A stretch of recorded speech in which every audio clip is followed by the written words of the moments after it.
Yes, and it's a seamless integration for photographers. Adobe has consistently updated Photoshop and its accompanying camera raw plugin to support the latest camera models, including the Nikon Z8. When you shoot your Nikon Z8 in its raw format, known as NEF, Photoshop will automatically open these files using the Adobe Camera Raw ACR plugin. It's crucial to ensure you have an up-to-date version of Photoshop, as this guarantees support for the Z8's specific raw file structure and data.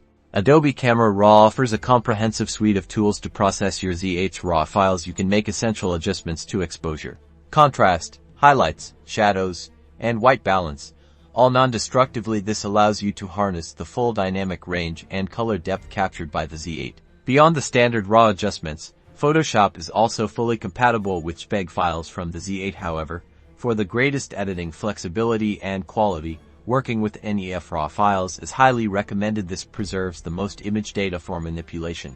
Many photographers utilize a workflow that involves both Lightroom and Photoshop. You can import and organize your Z8 images in Lightroom, perform your initial raw development using its integrated camera raw engine, and then send specific images to Photoshop for more advanced retouching, compositing, or specialized effects. In conclusion, the Nikon Z8 is fully compatible with Photoshop. By keeping your Adobe software updated, you can confidently integrate your Z8's images into your editing workflow and achieve professional quality results.